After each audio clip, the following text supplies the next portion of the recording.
السلام علیکم، میں ہوں طاہر خان۔ آج کے ویلاگ میں ہم چین کی دنیا پر بڑھتے ہوئے اثر و رسوخ، چین کے ٹیکنالوجی اور سائنس کے میدان میں ترقی اور خاص طور پر چین کی بیٹری انوویشن کے بارے میں بتائیں گے۔ آپ کو بتائیں گے کہ چین کی بیٹری کی انوویشن نے کس طرح مغربی اور خاص طور پر امریکی ماہرین کو بے چین اور پریشان کیا ہوا ہے۔ گزشتہ کئی دہائیوں سے دنیا میں سمجھا جاتا تھا کہ امریکہ ٹیکنالوجی کی فیلڈ میں ترقی کا ضامن ہے، لیکن گزشتہ 2 دہائیوں سے بہت ساری ٹیکنالوجی کی فیلڈز ایسی ہیں جن میں چین امریکہ سے سبقت لے جا چکا ہے۔ ان میں سے ایک فیلڈ بیٹری کی فیلڈ بھی ہے۔ اس وقت چین دنیا کی بہترین بیٹریز بنا رہا ہے جن کا مقابلہ کرنا امریکی کمپنیز کے لیے مشکل ہو چکا ہے۔ ایسی ایک چینی کمپنی کا نام ہے CATL یعنی کہ کنٹمپریری امپریکس ٹیکنالوجی لمیٹڈ۔ اب سوال پیدا ہوتا ہے کہ چینی کمپنی نے ایسی کون سی انوویشن کی ہے جس کی وجہ سے امریکی ٹیک کمپنیز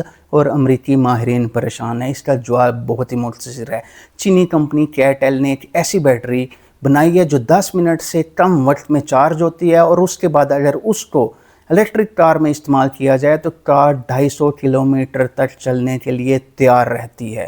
یہ ایک ایسی انوویشن ہے جس کی وجہ سے مغربی اور خاص طور پر امریکی ماہرین بہت ہی پریشان ہیں۔ آپ کو بتاتے چلیں کہ CATL کی بیٹری دیگر بیٹریوں کی نسبت 3 گنا زیادہ سپیڈ میں چارج ہوتی ہے۔ شاید ایک وقت ایسا بھی آئے گا جب ہم یہ کہہ سکیں گے کہ CATL کی بیٹریز پوری دنیا پر چھا چکی ہوں گی۔ شاید ہی کوئی ایسی کار ہو جو بیٹری پر نہ ہو۔ ایک اور سب سے اہم بات، اس وقت چین سے جو الیکٹرک کارز ایکسپورٹ ہو رہی ہیں وہ CATL بیٹریز استعمال کرتی ہیں۔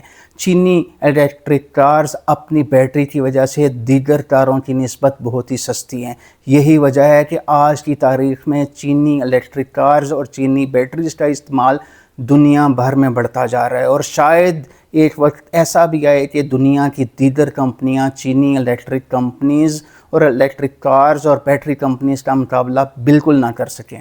چین کی ترقی کی وجہ سے آج امریکی پالیسی میکرز یہ سوچنے پر مجبور ہیں کہ اگر چینی انڈسٹری اسی طرح ترقی کرتی رہی تو شاید ایک ایسا وقت آئے گا کہ ہم ٹوٹلی چین پر ڈپینڈنٹ ہو جائیں گے۔ یہ وہ سچویشن ہے جس سے امریکی پالیسی میکرز بچنا چاہتے ہیں۔ ان کا خیال ہے کہ اگر اسی طرح چلتا رہا تو ایک وقت آئے گا کہ ہماری انڈسٹری اور دیگر یورپی ممالک کی انڈسٹری مکمل طور پر ختم ہو جائے گی اور ہمارے ملکوں میں بے روزگاری میں کئی گنا اضافہ ہو جائے گا۔ امریکی رکن پارلیمان جان مولینار جو سلیکٹ کمیٹی فار چائنا کو ہیڈ کرتے ہیں، ان کا کہنا ہے کہ چینی حکومت کی طرف سے CATL کو سبسڈائز کیا جاتا ہے، یعنی چینی حکومت سبسڈی فراہم کرتی ہے جس کا بنیادی مقصد دنیا بھر میں اپنی کمپنی کے مد مقابل کمپنیز کو کمزور کرنا ہوتا ہے تاکہ چینی کمپنی کا غلبہ دنیا بھر میں بڑھے، اور ہمارے لیے چینی کمپنی پر زیادہ انحصار کرنا ہماری بہت بڑی غلطی ہوگی۔ چینی الیکٹرک کارز کے حوالے سے امریکی حکومت کا کہنا ہے کہ اگر اسی طرح چینی الیکٹرک کارز امریکہ میں امپورٹ ہوتی رہی تو ہماری آٹو انڈسٹری مکمل طور پر ختم ہو جائے گی۔ دوسری جانب امریکہ کے اندر موجود دوسری انڈسٹریز جو چینی بیٹریز کو استعمال کرتی ہیں، ان کا کہنا ہے کہ ہم مکمل طور پر چینی بیٹریز پر ڈیپینڈنٹ ہیں۔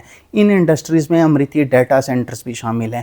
ان کا کہنا ہے کہ اگر ہم چینی بیٹریز کو امپورٹ نہ کریں، چینی بیٹریز کو استعمال نہ کریں تو ہماری انڈسٹری اور ہمارا کام بہت ہی زیادہ متاثر ہوگا۔ امریکہ کی طرف سے، امریکہ کی بہت ساری انڈسٹریز کی طرف سے جنوبی کوریا میں بیٹریز کی انڈسٹریز کو سپورٹ کرنے کی کوشش کی گئی، ان کی انڈسٹریز میں سرمایہ کاری بھی کی گئی، لیکن کوئی بھی جنوبی کوریا کی انڈسٹری چینی CATL کا مقابلہ کرنے کے لیے تیار نہیں تھی۔ یہی وجہ ہے کہ آج کی تاریخ میں بہت ساری امریکی انڈسٹریز CATL کو اپنا بیسک پارٹنر مانتی ہیں۔ ان کا کہنا ہے کہ CATL ان کی ترقی میں سب سے اہم کردار ادا کر رہی ہے۔ اس وقت امریکہ کی جو سب سے بڑی الیکٹرک کار بنانے والی کمپنی ٹیسلا ہے، جس کے مالک ایلون مسک ہیں، وہ بھی کمپنی چینی CATL بیٹریز کو استعمال کر رہی ہے۔ اس وقت ٹیسلا میں CATL ایک بنیادی فیکٹر ہے۔ CATL کو امریکہ میں روکنے کی بہت کوشش کی۔ گزشتہ برس امریکی دفتر دفاع کی طرف سے CATL کو ڈیفنس انڈسٹریز کی لسٹ میں بھی ڈالا گیا اور کہا گیا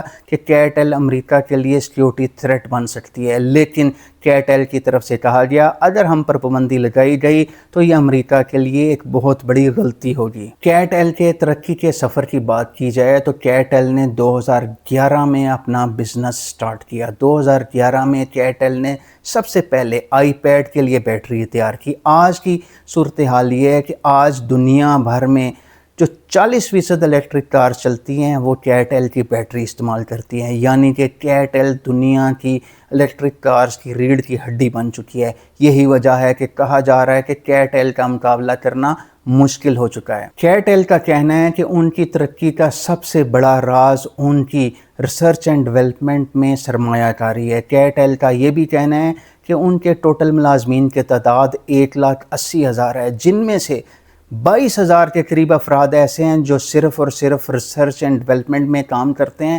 ان کا مقصد صرف یہی ہے کہ چیٹ ایل کی ترقی کا سفر جاری رہے، کوئی دنیا کی کمپنی چیٹ ایل کی بیٹری کا مقابلہ نہ کر سکے۔ چین کی ترقی کا سفر بیٹریز کی حد تک محدود نہیں۔ چین کی انڈسٹریز اس وقت دیگر سیکٹرز میں بھی بہت تیزی سے آگے جا رہی ہیں۔ اس وقت چین اے آئی میں بھی لیڈ کر رہا ہے، چین بائیو فارماسوٹیکل میں بھی لیڈ کر رہا ہے۔ کہا جا رہا ہے کہ آنے والے 10 سالوں میں چین بائیو فارماسوٹیکل انڈسٹریز کو بھی لیڈ کر لے گا اور نمبر 1 بن جائے گا۔ یہی وجہ ہے کہ ہم یہ کہتے ہیں کہ چین کی ٹیکنالوجی نمبر 1 ہے اور مستقبل صرف اور صرف چین کا ہے۔